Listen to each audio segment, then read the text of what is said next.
18 hours out. Destination unknown, a military secret. The largest overseas expedition ever to sail from the United States, guarded by the blue ensign of the American Navy.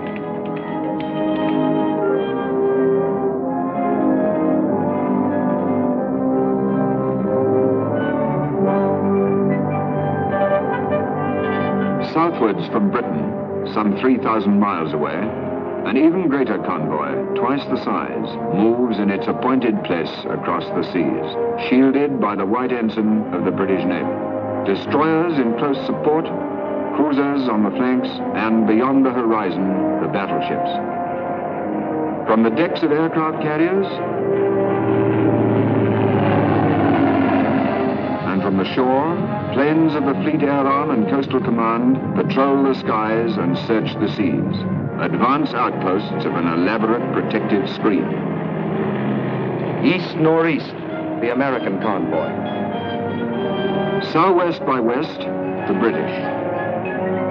Nothing like these two armadas had disturbed the waters since the world was made. This operation, an operation that began some 4 months earlier in Washington, D.C. The President of the United States welcomed the Prime Minister of Great Britain. The gravity of the moment had brought them together. The lights burned all night that night in the White House, where the two leaders met with their combined chiefs of staffs. For this was the picture taking all too definite form in the minds of the civil, military, and naval leaders now locked in secret conference. Two Axis spearheads were headed east. In the north, von Bock was hewing his way through the Ukraine to the Caucasus. In the south, Rommel was driving toward the Egyptian border. These two spearheads were intended to meet in Iran and head eastward towards India. In the Orient, Japan had occupied the coast of China, the East Indies, Malaya, and Burma in preparation for the drive westward through India. If these two enemy spearheads were allowed to meet, Russia and China, except for their remote Arctic ports, would be completely isolated. Japanese raw materials and German production would be combined. The peoples of Europe, Asia, and Africa, 7/8 of the world's population, would be enslaved. By morning, a decision, both bold and revolutionary. Bold because in this, our darkest hour, we dared to take the offensive. Revolutionary because that offensive was conceived, planned, and executed by the peoples of two nations. The time and the place had been agreed upon. The code name for the combined operation was Acrobat. The two great elements were time and secrecy. 125 days in which to plan and launch an offensive from bases 3,000 miles apart. An operation involving hundreds of thousands of American and British soldiers and sailors. Millions of American and British working men and women. Only by whose combined efforts could the plan become a reality, but from whom the plan itself must be kept secret. A few score men, no more, knew in its entirety the plan for this greatest of combined operations.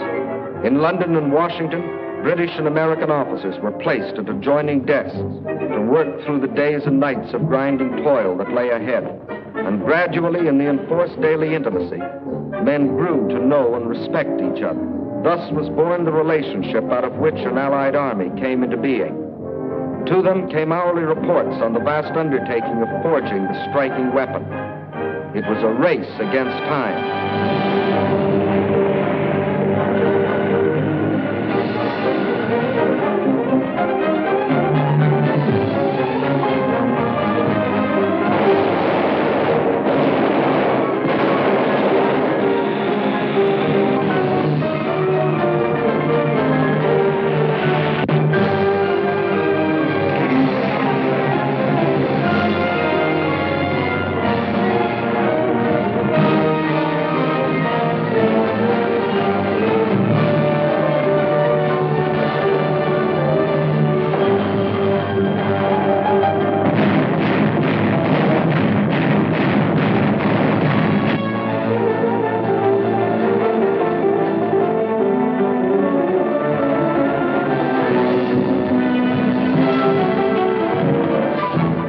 United States, men and supplies poured eastward toward the Atlantic seaboard.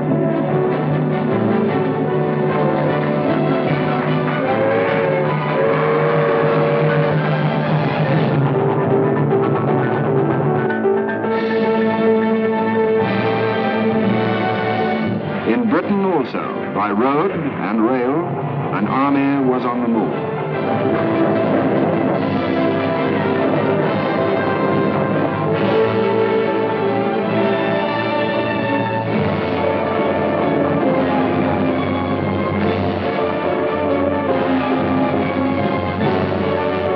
Day and night, the dockers worked. Records were broken in tonnage put aboard in one ship. For every soldier, British and American, 10 tons of equipment.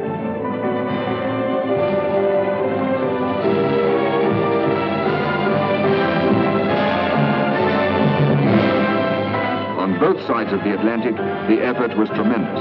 Guns, trucks, aircraft, petrol, water, food, barbed wire, locomotives.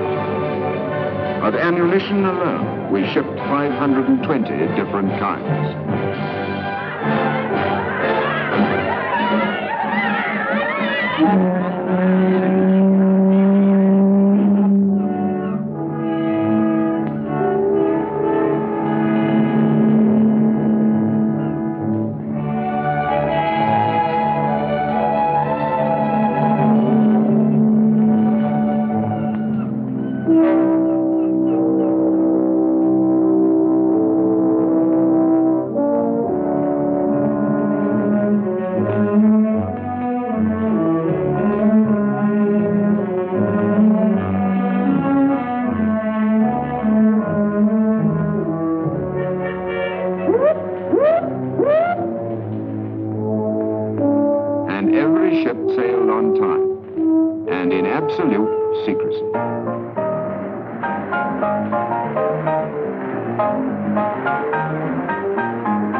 And the convoy continued its hidden way.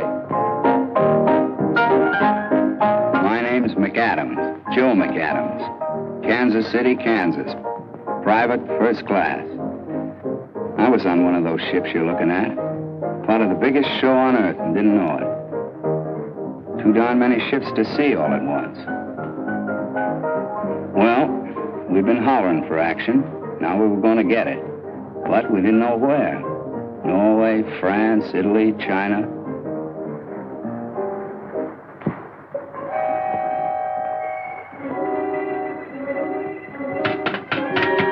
Finally, on the 5th day, we got the news. I mean, what we'd been waiting to hear. They handed out little guidebooks. I remember the first line. You are to do duty in North Africa as a soldier of the United States. Gave me kind of a kick. Why North Africa? What was the plan called Acrobat? The convoy from America was heading east, the one from Britain heading south. At a given point west of Gibraltar, the British convoy would divide. For 12 hours, the two halves would proceed in opposite directions. Then the second half would reverse its course and follow the first, passing Gibraltar 24 hours behind. Thus, with clock-like precision, the combined operations would begin with simultaneous landings at Casablanca, Oran, Algiers. Casablanca to protect our flank against an Axis attack through Spanish Morocco. Oran and Algiers to secure bases from which to press eastward.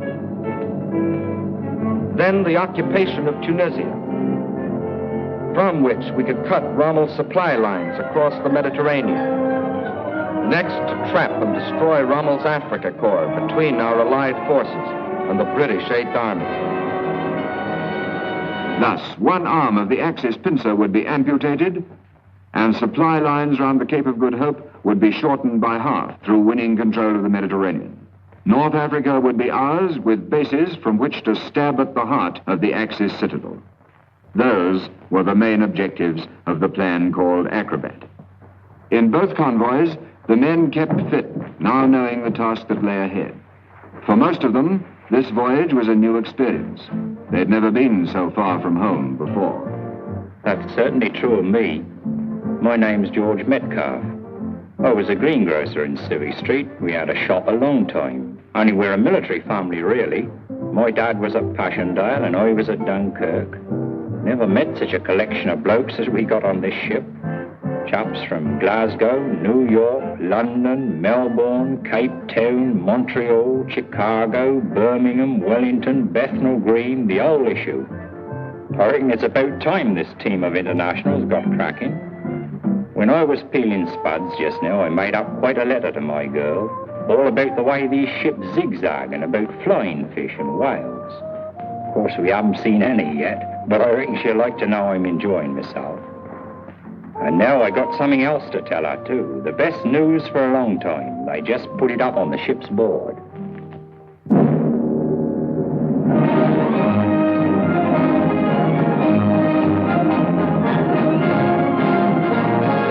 But the 8th Army's offensive was only one phase of a larger strategy. Included therein, the bombings of Genoa, Naples, Turin,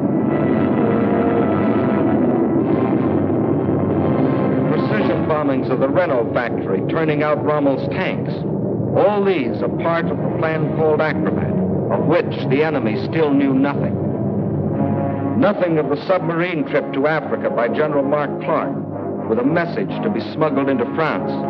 Nothing of the arrival at Gibraltar of General Eisenhower, where he was joined by General Henri Giraud, who had received General Clark's smuggled message. The enemy knew nothing until the last possible moment, when the first half of the convoy from Britain steamed past the fortress of Gibraltar. It was at night that the ships passed through the straits. The time had been carefully chosen, for here in narrow waters, attack seemed certain. Aboard ship and on the rock, everyone stood to, but the ships moved steadily on. It was as though, for the moment, the enemy's sword had fallen from his hand through indecision.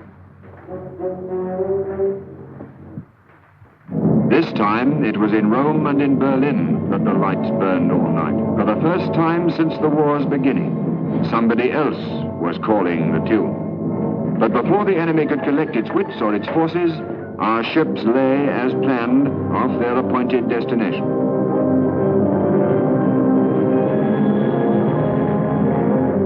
Events planned 4 months earlier moved to a climax. Off Casablanca stood the convoy from America. To the troops aboard spoke their commander, General Patton. Soldiers and sailors, it is not known whether the French African army will contest our landing. But all resistance, by whomever offered, must be destroyed.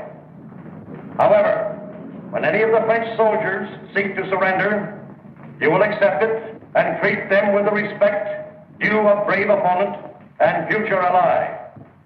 Remember, the French are not Nazis or Japs. November the 8th, 1942. Orders of the day. The words "play ball," transmitted by the task force commanders, signifies that all forces are to take vigorous and offensive action against the enemy. A large searchlight shown in a vertical position at night signifies that the enemy has agreed to the terms of the alliance.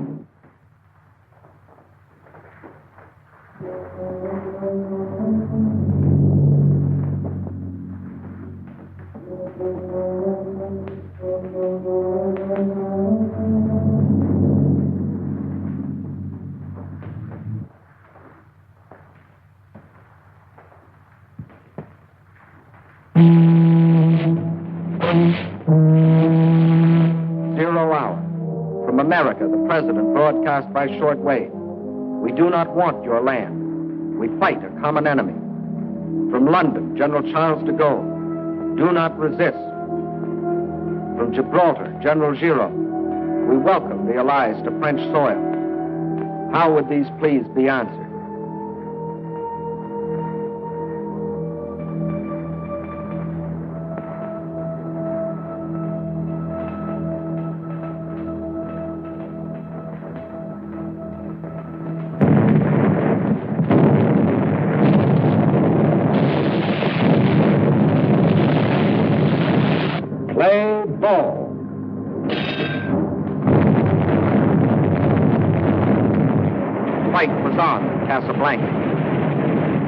Meantime, at Algiers, our landing craft also met fire from shore batteries, which were soon silenced by ships of the British Navy.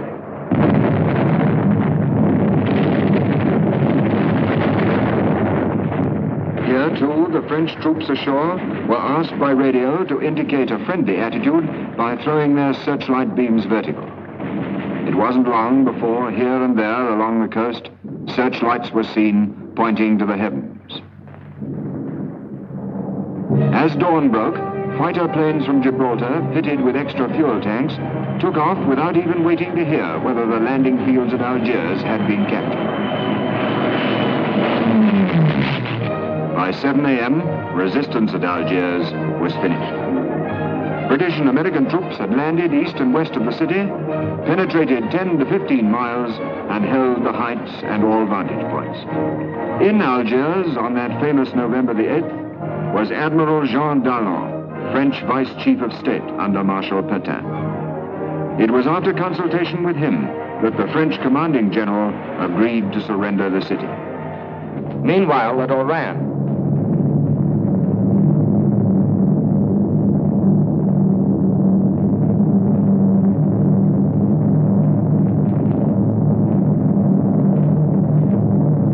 American paratroops and airborne infantry, flown from Britain 1,500 miles away, had landed to capture airfields, while other American troops had poured ashore on the beaches, protected by the British Navy. Here, as in Algiers, the fighting lasted for only a few hours, but at Casablanca, the battle still raged.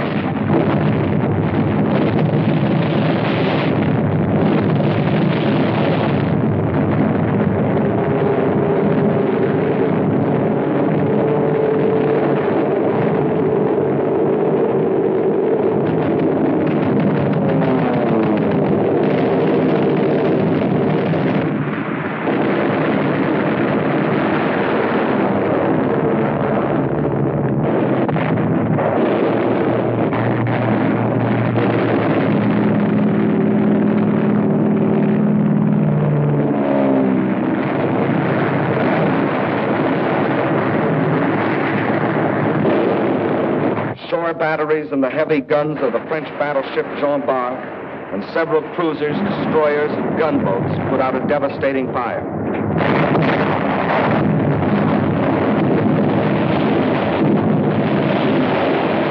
Gunnery from American ships coupled with precision bombing silenced those guns.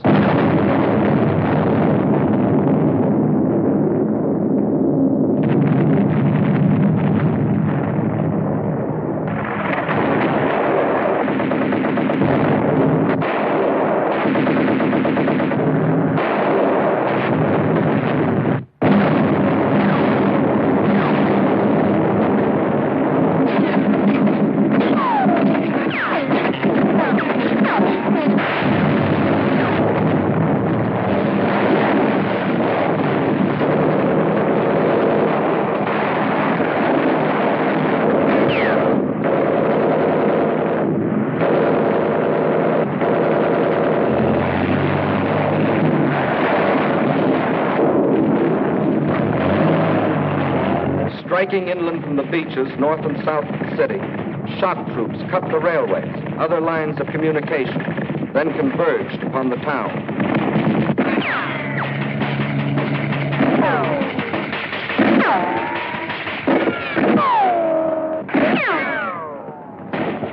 2 days later, the Germans invaded unoccupied France, whereupon Admiral Darlan, declaring Pétain a prisoner of the Axis and himself chief of state, ordered the cessation of hostilities.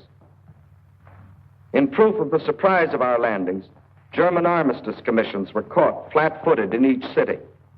Their jobs, to bleed North Africa of her raw materials and farm products. The people of North Africa were evidently not sorry to see them go.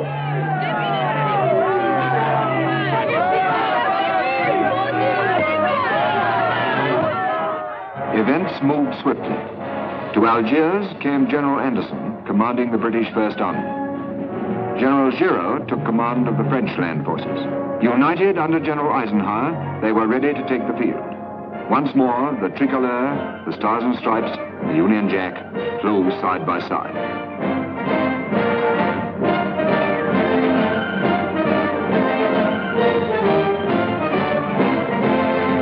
But the enemy had lost no time.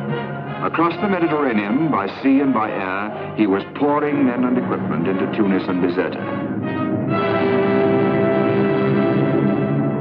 Despite this, we determined to start the campaign at once, hoping to reach the distant cities before the enemy's grasp had become too strong. This was a bold decision, for the British First Army was as yet little more than one division, and the bulk of the American forces were needed to safeguard our position in Morocco. We had other disadvantages. Roads were poor. Railways inadequate.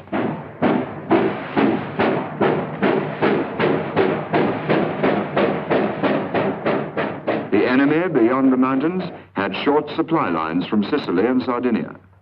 Our own, stretching forward from the improvised base at Algiers, were 4 times the length. Even more important, we lacked as yet forward airfields, whereas the enemy in Tunisia had all the permanent airfields he needed. In less than a month, the weather would break.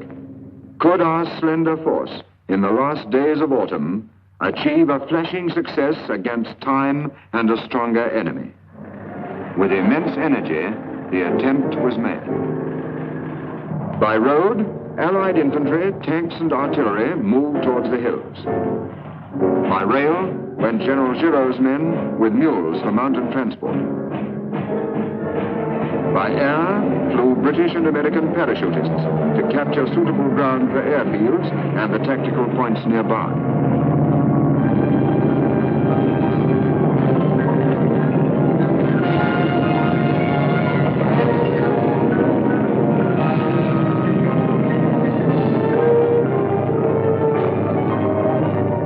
Sea went commandos to Bougie and Beaune, the latter 300 miles to the east and only 60 miles from the Tunisian border. Here, the airfield which our parachutists had taken was already under attack from the Luftwaffe.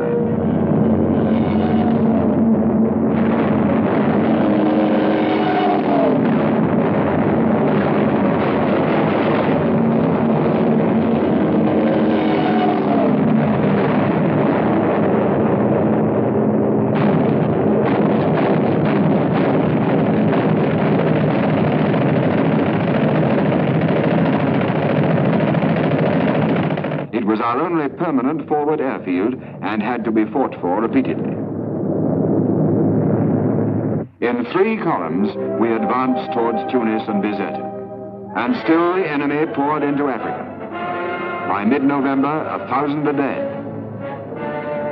Among them, Marshal Kesselring, Mediterranean Commander-in-Chief, the man who had made his name infamous at Warsaw and Rotterdam. November the 18th, 10 days after our first landings, our mixed force of Allied troops had crossed the frontier into Tunisia, and skirmishes were frequent.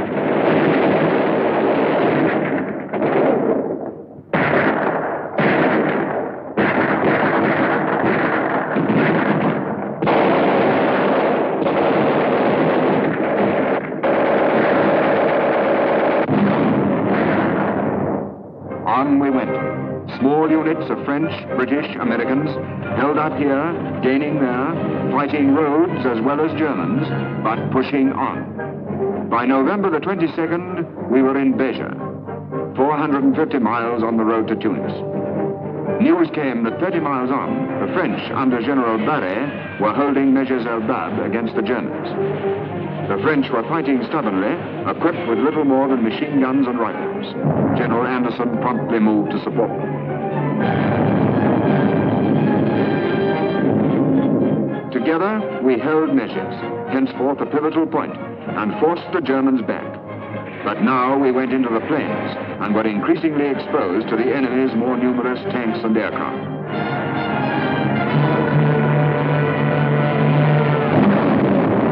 November the 25th, the first real tank clash.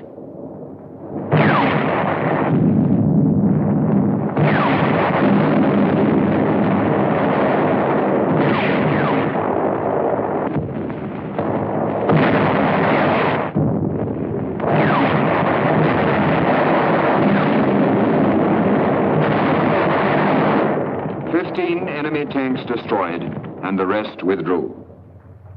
And on we pushed towards Tunis and Bizerte, racing against time and the weather. 60 miles from Bizerte, 50 miles, 40 miles. Our supply lines inexorably thinning, our reinforcements fewer and fewer. 30 miles from Bizerte, 20 miles, 18 miles from Tunis, 16, 15, and from the hills, our patrols saw the city. But now the enemy attack rose to a crescendo.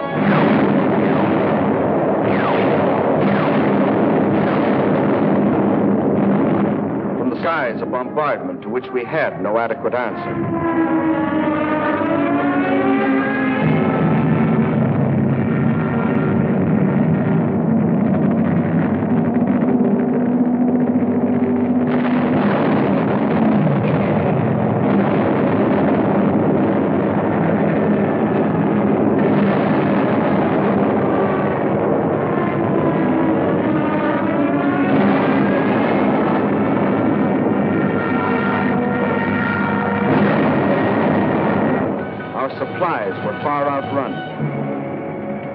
Casualties heavy. Even as the goal was in sight, the race had been lost. This first thrust, this adventurous gamble had failed. We fell back to the protection of the hills.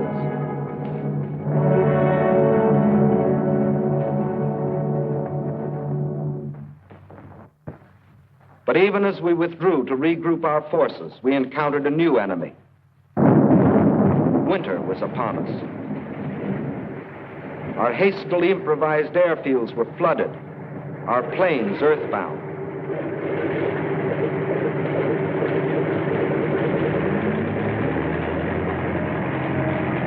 The roads became running streams.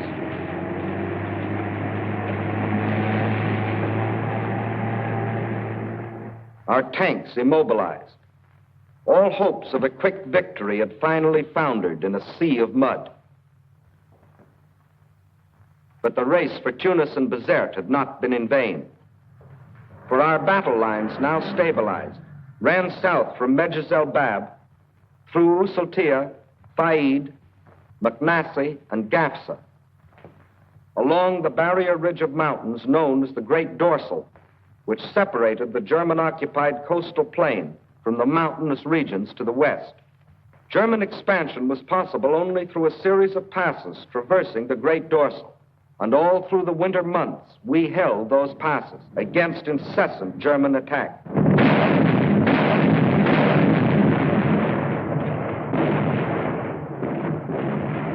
This was the period referred to by the world as one of military inactivity.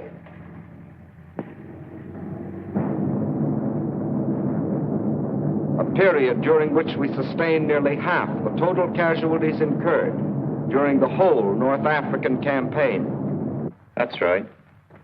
When you read in your papers about lulls, that don't apply to George Metcalf and the poor bloody infantry. Never did. We're on the job every night, patrols in the hills and in the woods.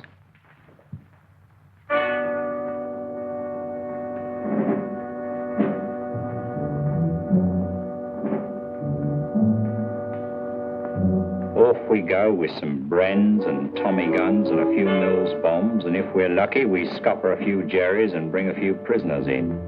Old Fred Parker's the best. He was a poacher. That's second nature to old Fred.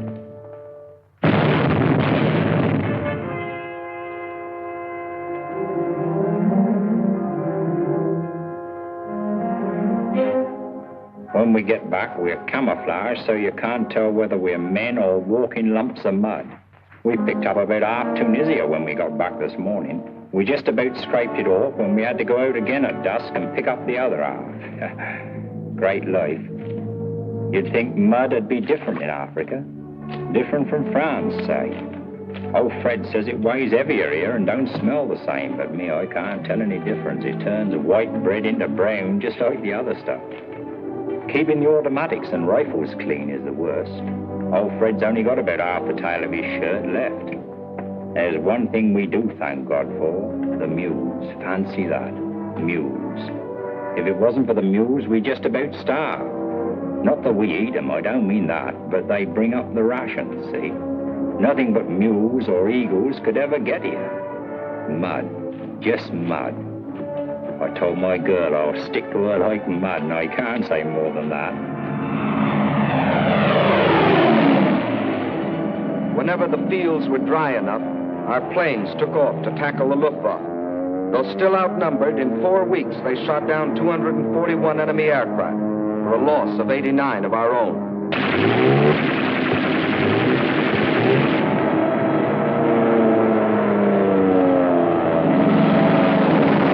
Further back, day after day, the Strategic Air Force was taking off to kill the enemy's effort at its starting point. Liberators from the east, fortresses from the west, went forth to destroy enemy bases in Italy, Sardinia, Sicily.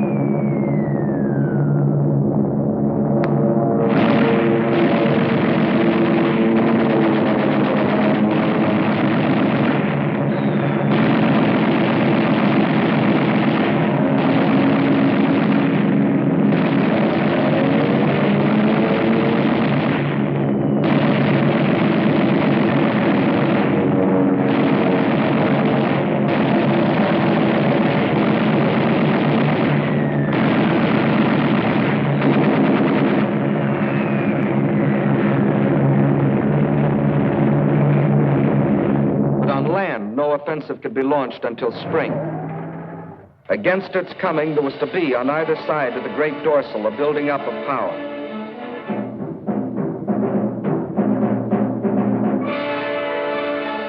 Over supply routes that spanned on the German side 150 miles of water, and on our side hundreds of miles of land, and then thousands of miles of water.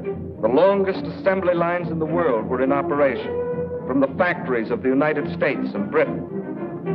Birmingham to Algiers, from Detroit to Oran, from Manchester, Los Angeles, from Leeds, from Pittsburgh to Casablanca.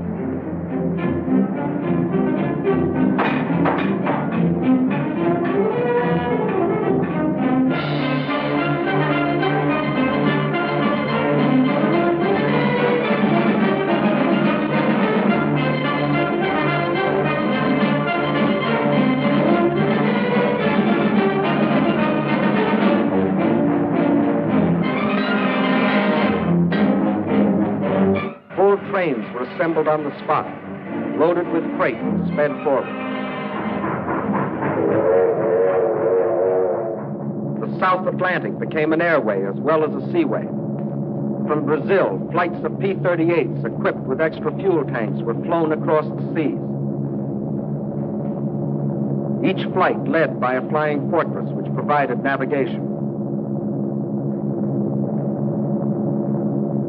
From Gibraltar, aircraft which had been brought by ship from Britain and reassembled on the Rock were flown off to Tunisia.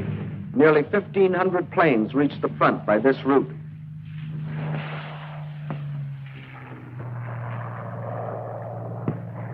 Roads to the front were being built where none before existed.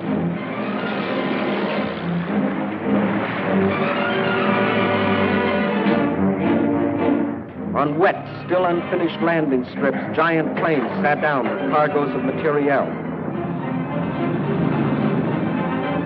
Our reservoir of power was filling up.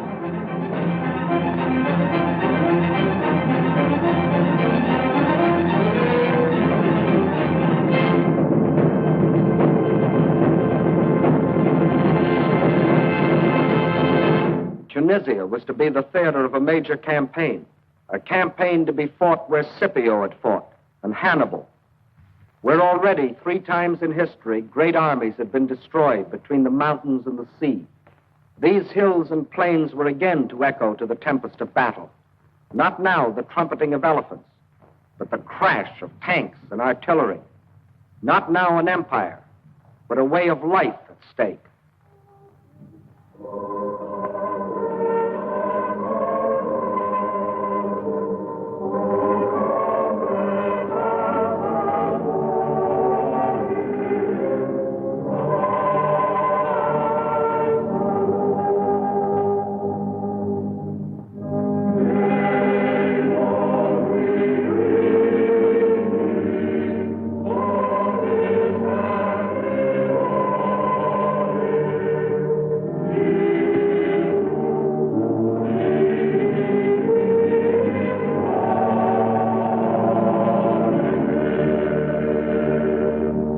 This Christmas 1942, our soldiers and airmen in Tunisia and the Western Desert gathered together in little churches or under the open sky. And doing so, they thought of their homes and loved ones, hundreds or thousands of miles away. Our soldiers' thoughts were of New York and the Middle West, of the cities and villages of France, of the plains and hills of India, of homes in Cape Town and the African veldt, or among the snows of Canada, or in the Christmas sunshine of New Zealand and Australia, and among the fog and rain of London and Edinburgh. And they thought of their comrades who had already been killed, and of the cause for which they had been killed, the cause that had brought all of them across the seas to fight, the cause of liberty and tolerance and dignity and peace, and of how the horizon was brightening a little, as though a new day were being born.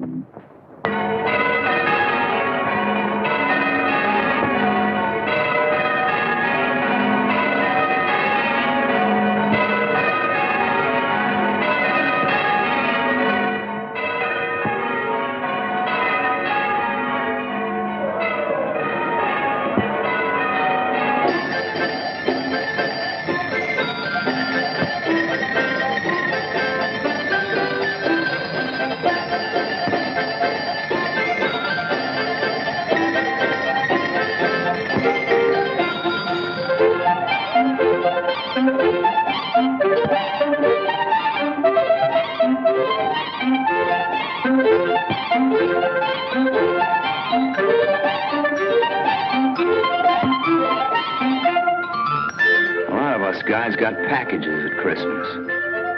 You know what was in mine? Stuffed dates. Stuffed dates in Africa under the date bond. Can you beat that? One good thing about Christmas, you may get homesick, and we did, but you also get Christmas dinner.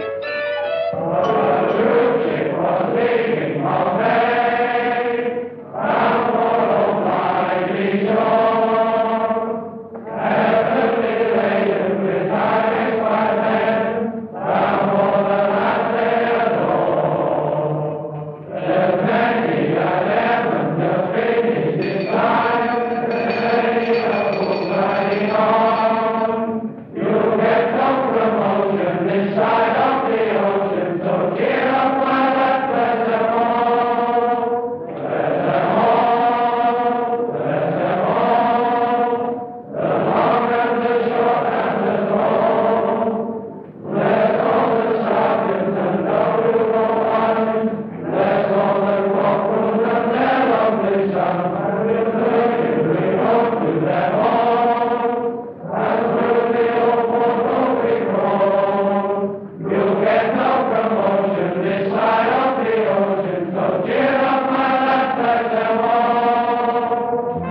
Everybody fed well at Christmas, including the pets.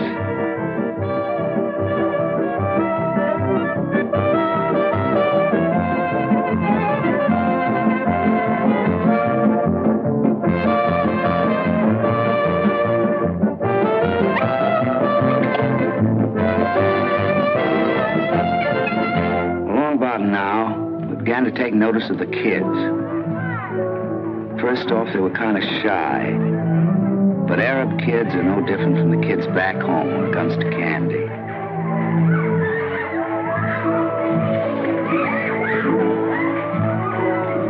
A lot of them looked about half-starved.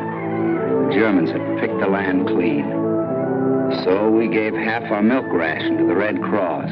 They ladled it out.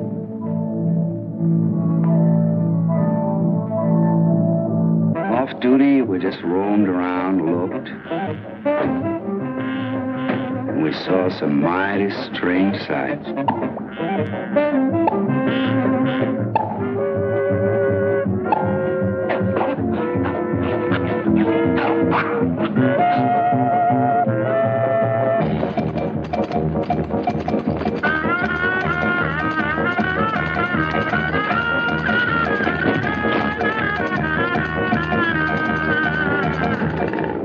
The Moorish girls looked like behind their veils.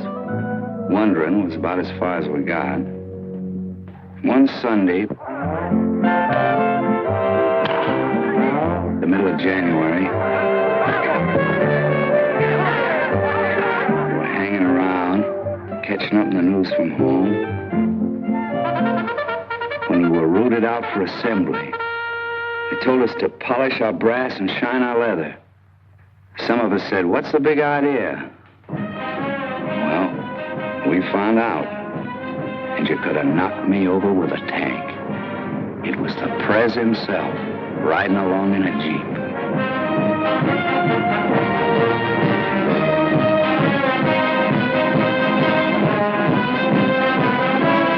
When we saw Mr. Churchill come in, not puffing his cigar, we knew something big was cooking.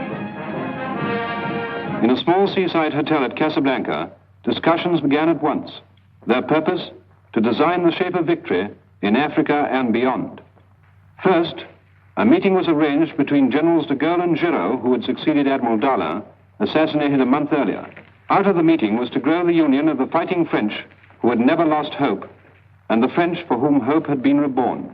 Second, the united command for the new Tunisian campaign was created. The Allied troops in the area were now predominantly British, but by common agreement, General Eisenhower, as his deputy commanders, 3 British officers, General Alexander on land, Admiral Cunningham on sea, Air Chief Marshal Tedder in the air. Under them, British, American, and French officers and men serving side by side, the whole unique in military campaigns. Third, we fixed the terms which would end the fighting. Unconditional surrender. Of all these decisions, our Russian and Chinese allies were kept fully informed.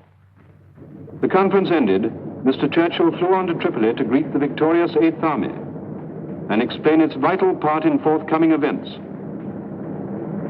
For the decisive hour was at hand. Battle lines were drawn. In the north stood the British First Army. In the center, General Giraud's French troops. In the south, the Americans. Further south, a small group of fighting French had completed its historic 1,500-mile march and taken up positions on the left flank of the British 8th Army, which faced the formidable Mareth line. Behind which barrier, Rommel's army, after its long retreat, had entrenched itself. Tunisia was gray with German troops. 15 full divisions.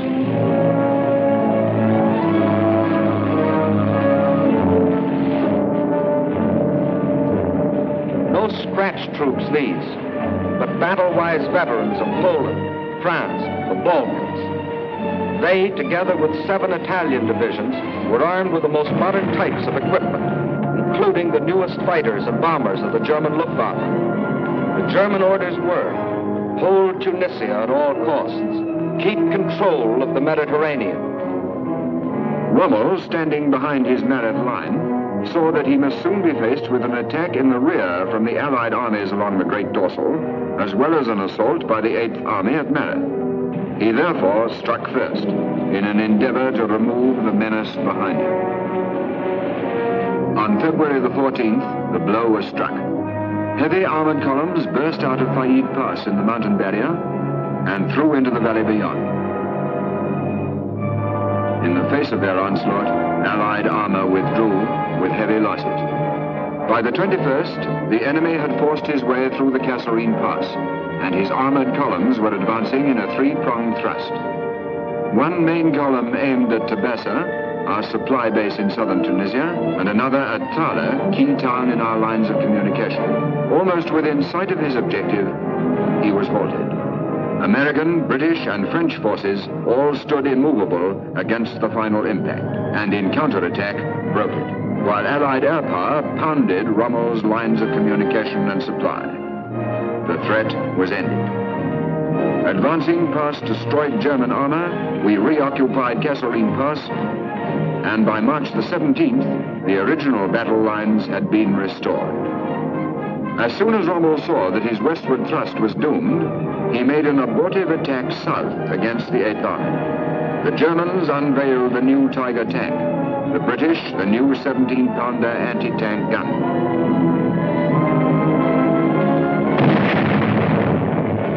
52 Tiger tanks were left burning hulks. From then on, the initiative was ours. Of the various strategies which might now be employed against the enemy, General Eisenhower chose one which envisaged the entire military situation in terms of a cylinder. The Western Wall, Allied land forces along the Great Dorsal. The Northern and Eastern, Allied air and sea power concentrated in the Mediterranean. The seaports of Tunis and Bizerte were to act as the intake valve, through which those enemy troops that escaped the devastating attacks of planes and submarines based at Malta were to be sucked into the cylinder. At the bottom of the cylinder stood the powerful British 8th Army to serve as the piston, which in its upward stroke would push the enemy into an ever smaller space. Still in possession of the enemy were certain high hills to the west of Tunis and Bizerte. Their capture was an essential part of the entire strategy, for these hills were the spark plug, which, when the piston had forced the enemy into a state of high compression, would explode the combustible mass. That was the final strategy. To succeed, perfect coordination would be necessary between land, sea, and air forces. The Northwest African Air Force, commanded by General Spaatz, was divided into 5 major groups, of which 3 were combat. The Strategic Air Force, under General Jimmy Doolittle. These were the big boys, the long-range bombers, pounding away at enemy bases and shipping. Coastal Air Force, under Air Marshal Lloyd. Day and night fighters, these, protecting ports and convoys. And finally, the Tactical Air Force, a new conception of air power developed by the British in the Middle East.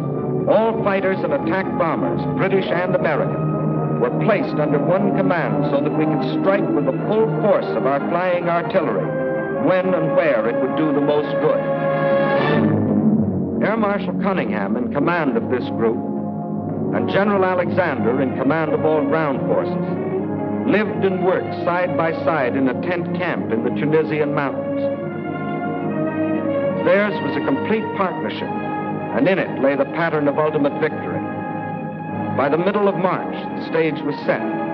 First move was up to Air Marshal Cunningham.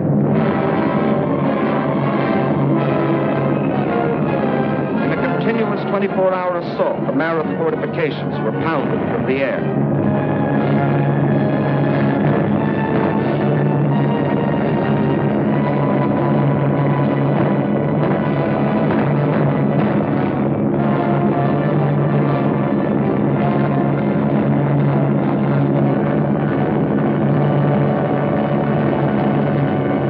Then General Alexander gave the signal for the piston to begin its upward stroke. Montgomery, looking ahead, had planned the Mareth battle 3 months before. he would strike after a barrage and in moonlight, as at El Alamein. But simultaneously, he would begin an outflanking movement on the left.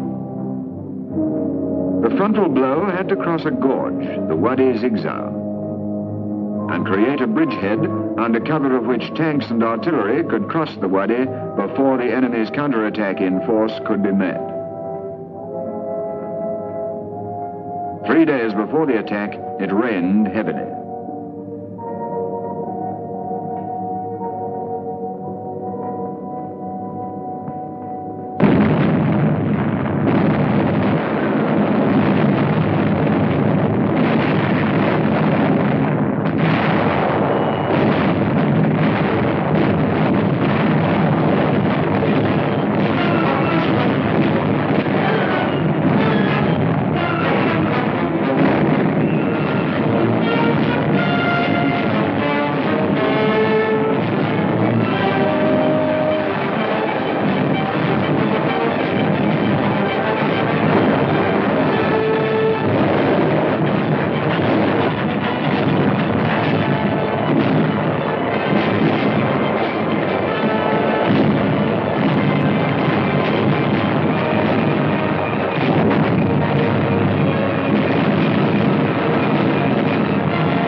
Our men were holding on like bulldogs.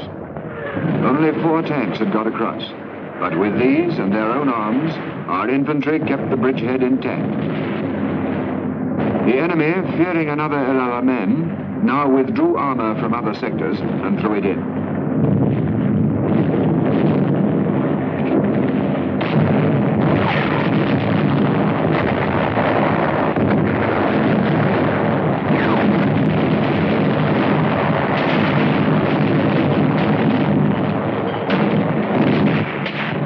This battle raged, our outflanking left hook by General Freyberg and his New Zealanders, reinforced by the 1st Armored Division, was racing across 150 miles of desert towards El Hama. The blow was now struck by 50,000 men on the ground and by bombers, fighters, and tank busters from the air.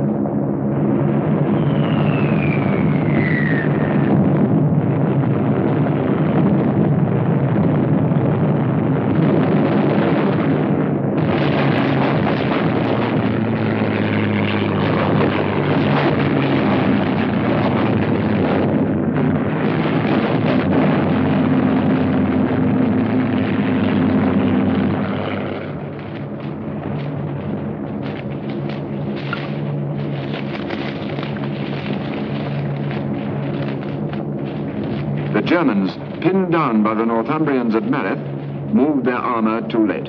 The New Zealanders, thenceforth to be known as the left hookers, drove through.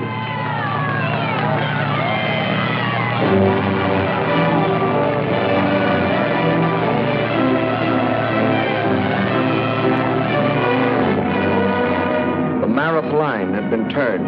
The piston was on the move. Its speed made possible by the feats in road building of the South African engineers.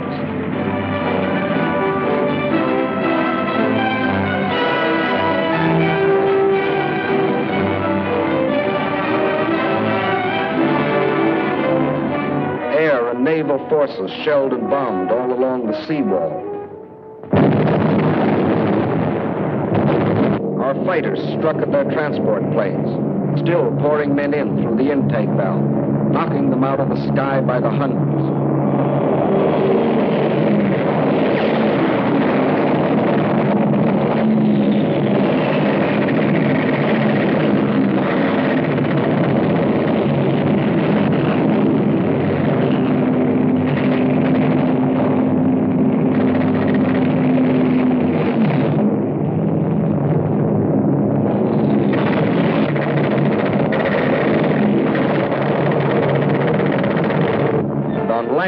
The British First Army was a constant threat in the north, while in the center the French had attacked at Pichon, and further south the Americans had broken through to El Guitar and McNassy, thus enforcing constant pressure all along the land wall of the cylinder.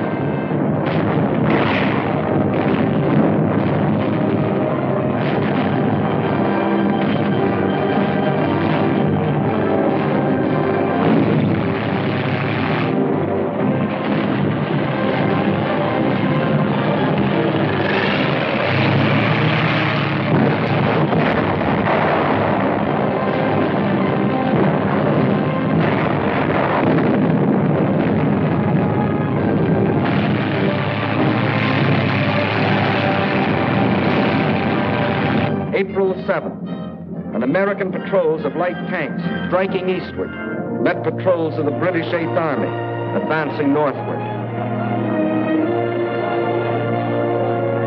We got quite a bang out of meeting these guys. 2,000 miles they'd come, fighting all the way. Yes, sir, we got a real bang out of it.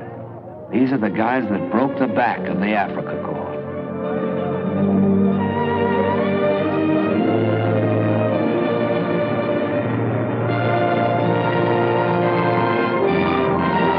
Still, the piston pushed relentlessly on. April the 10th, Sfax fell. April the 12th, Sousse. And on April the 20th, after exactly 30 days of fighting in pursuit, the 8th Army had driven the enemy into the hills beyond Enfidaville. And in its wake was a great homecoming. What got me was watching those villagers coming back. Mostly on little donkeys, piled up with so much stuff you'd wonder how they carried it. Reminded me of the Bible somehow. You know, the donkeys and the hills behind, and these folks trekking home. There was one old chap spoke a bit of English, and he comes up to me and old Joe McAdams, and he says, "Thank you, thank you, thank you, thank you." And then he started shaking hands with us. I thought he was never going to let go. And as we watched him going down the hill, Joe says to me, he says, "You know, George, I had a buddy killed the other day, and I was pretty sore about it. But now all these poor devils coming home gives the whole thing a kind of a meaning." Well, then when we went down to the village, it was just the same down there. Little Jewish boys taking off the yellow stars they'd been made to wear as if they was lepers. And then our army doctors attending to the women and the youngsters, just as if they was on the panel back home. I certainly felt less browned off. I certainly did. The rapid advance of the 8th Army had left the American divisions at McNassie and El Gatar far behind the battle area. General Alexander now switched these divisions to the north. This remarkable 200-mile march across the heavy traffic streams of the 1st Army's lines of supply was accomplished without once interrupting the eastward flow, and this in complete secrecy.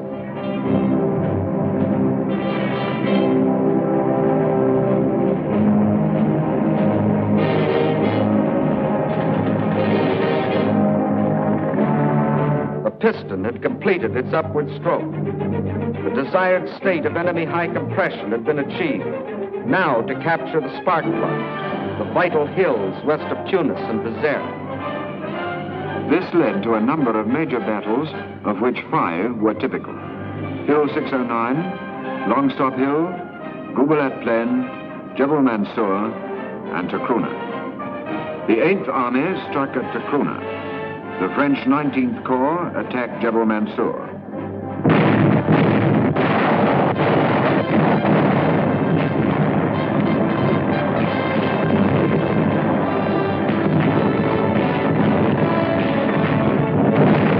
On the Goubelet Plain, the British 6th Armored Division, striking towards Tunis, had drawn upon it most of the enemy's remaining armor.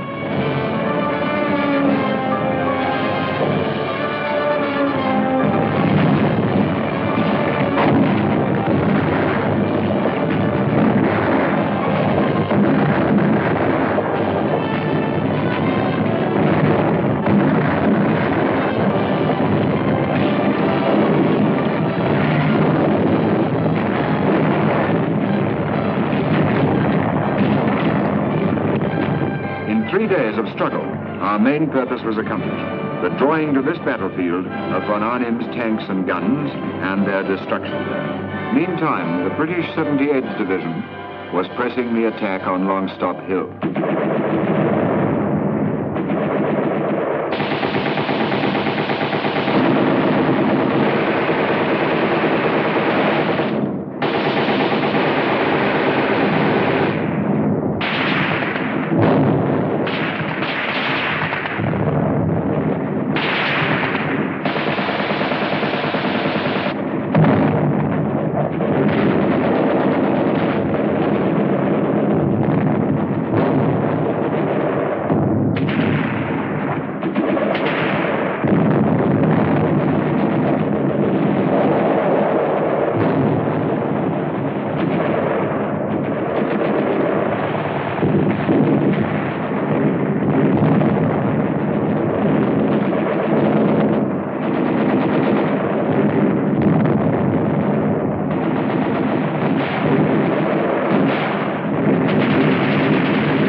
12 days, the hills echoed with gunfire. Positions were taken, lost, and retaken. When the German lines broke at last, their dead lay in hundreds, unburied on the battlefields.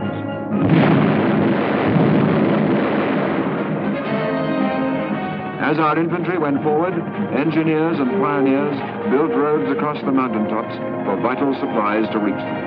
In 14 days, they built 11 miles. Meanwhile, further north, the Americans had embarked on their phase of the campaign. This started with the assault on Hill 609. Long-range artillery started the attack.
All batteries, left 8. Baker.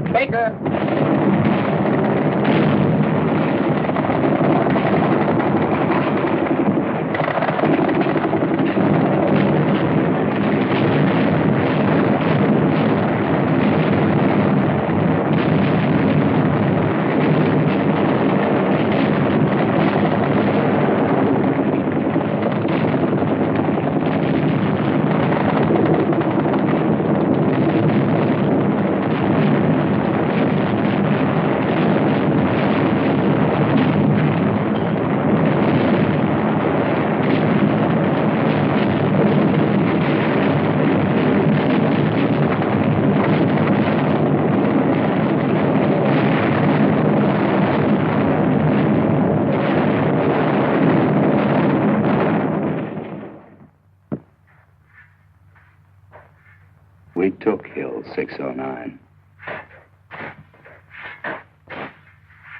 There weren't as many of us guys when we got to the top as there'd been at the bottom. But we took it. Thus, one by one, von Arnim's strongholds in the mountains fell. The Germans had been outfought. Now they were to be outwitted. General Alexander knew their fear of the Eighth Army. So he reinforced that fear with heavy bombardments and local attacks from Montgomery's front.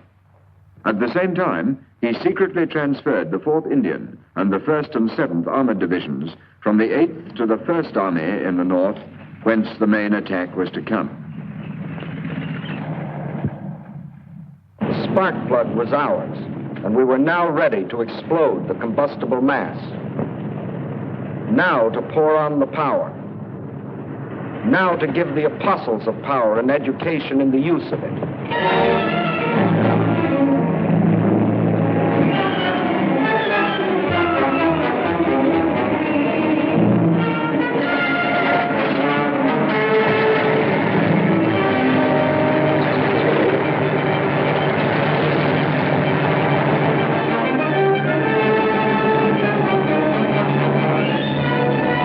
British and Americans in the air with everything that could fly.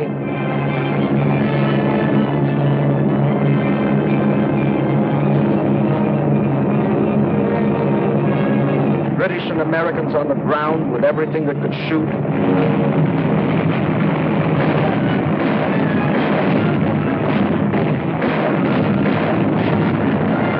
French artillery, French infantry.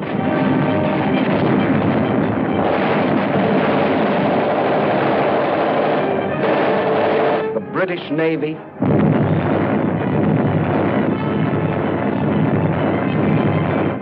poured forth their concentrated fury.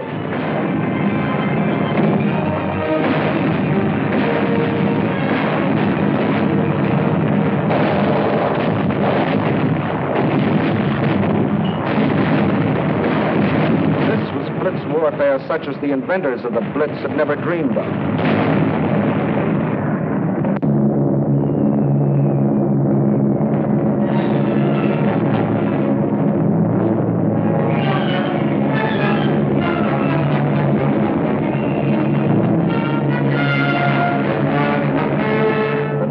Challenge to the free world to fight or surrender was being answered.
After only 8 hours fighting, the hard crust of German resistance was shattered.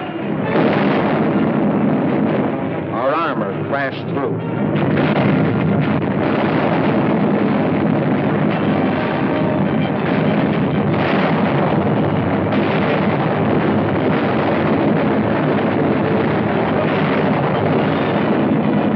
The Americans blitzed their way into Bizerte. The British smashed right through the center to capture Tunis. Then a British armored column crashed across the neck of Cape Bon to Hammamet. Another British column raced around the tip of the cape to prevent any evacuation. The whole Axis mass was split into 4 segments. The end came quickly. By tens, by hundreds, by thousands, they came. On foot, in trucks, and behind their bands.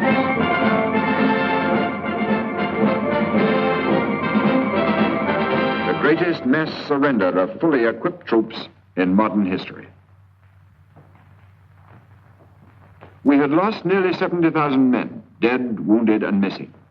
35,000 British, 18,000 Americans, 15,000 French. But for every man we had lost, the enemy lost 5.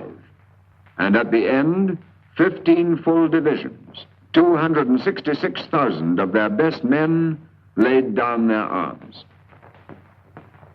No Bataan this, no Crete, no men riddled with disease and shrunken with hunger, fighting to the last barehanded. Educated in the school for power, they were quick to recognize superior power. And when they did, they quit cold. This is the end of the Axis African adventure.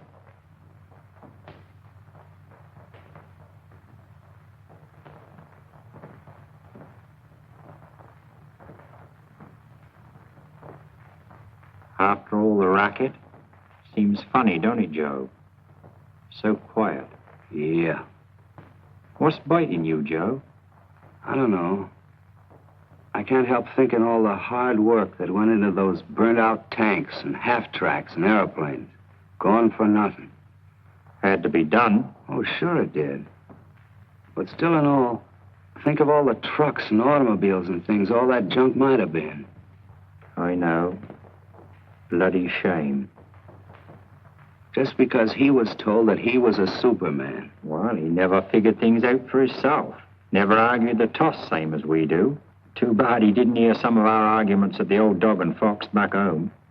You know, I guess that's the real difference between us and them.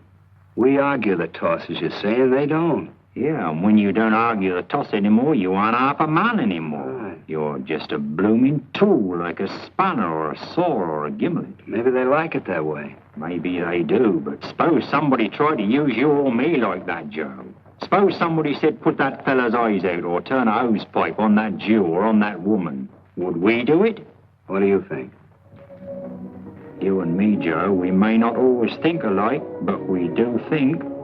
You and me and old Alphonse and the rest, we certainly think all right. You know, George, I got an idea.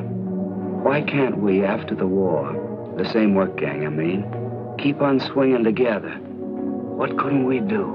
You mean build more houses than ever was? Yeah, that's it. And ships, thousands of ships? Right. And food so's nobody be hungry no more? Yeah, building things up instead of blowing things up. Like, I don't know, like dams in the desert and roads through the jungles. Maybe cross all the oceans. We could do it, I bet you. Yeah, do all the jobs that wants doing and knock the block off anybody who wants to start another war. And bring the smiles back to the kids' faces all over the world. Boy, what a job. But just now, Joe, it's the same rough road. The same road you and me have just come. The same bloody hard road. And for quite a while yet. Boy, oh boy, what a job.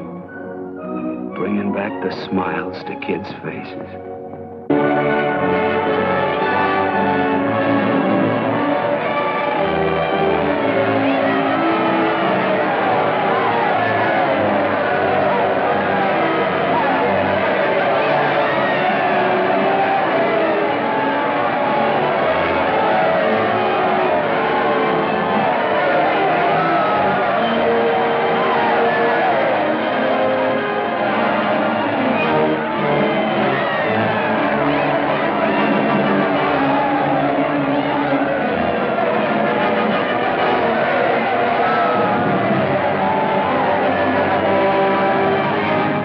Africa is free, and Europe that much nearer freedom. The liberating hosts are on the wing.